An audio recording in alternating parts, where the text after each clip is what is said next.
মুসলমান দাবি করে আবার নবীর উপরে দলিল চায়।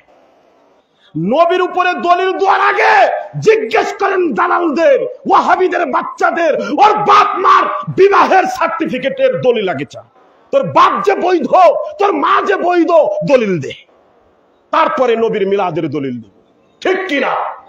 এক কথা বলেন না কেন? ভয় লাগে নাকি? নবীর পক্ষে, মিলাদুন নবীর পক্ষে ভয় লাগে? কাপুরুষের মতো থাকলে হাসরের ময়দানে নবী চিনবে না, কাপুরুষ হয়ে থাকবে।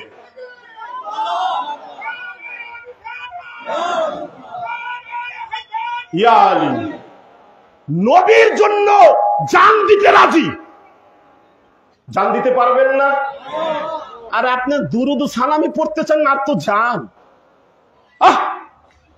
নবী উম্মতের জন্য মাওলানা হুসাইনকে কারবালার জমিনে দিয়ে দিয়েছে। কি চান নবীর কাছে? কি দেয়নি নবী?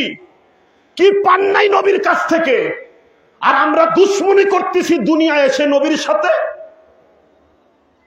আজ আসুন, ঈদ প্রথম শব্দ কি?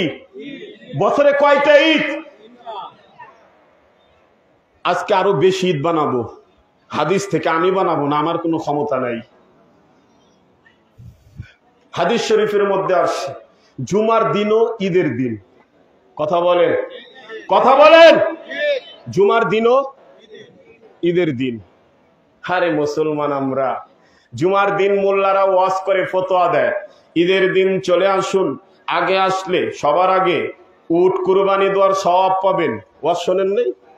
দ্বিতীয়ত আসলে গরু কুরবানি দেওয়ার সওয়াব পাবেন। তৃতীয়ত আসলে ছাগল কুরবানি দেওয়ার সওয়াব পাবেন। হারে আমল, হারে নেকি। আমলে কোনোদিন জেনে রাখেন, আজকে যা বলে যাচ্ছি শোনেন নাই, আমলে কেউ জান্নাত পাবে না। আমল নিয়ে কেউ জান্নাত পাবে না। কথা বলেন। আমল নিয়ে কেউ জান্নাত পাবে না। বলেন কি নিয়ে? ঈমান নিয়ে জান্নাত পাবে।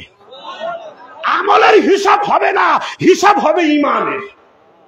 আমলের হিসাব করলে আজাজিল ইবলিস সবার আগে যায়। ভাই, আকীদা ঠিক না করে মসজিদে ঢিপ দিয়ে কোনো লাভ নেই। নবীর দুশ্মনী রেখে মিলাদ কিয়াম না করে খানকায় যায় কোনো লাভ নেই। মক্কা শরীফে গিয়ে কোনো লাভ নাই। আকীদা যদি গলত থাকে, আকীদা ঠিক, ওর নামাজ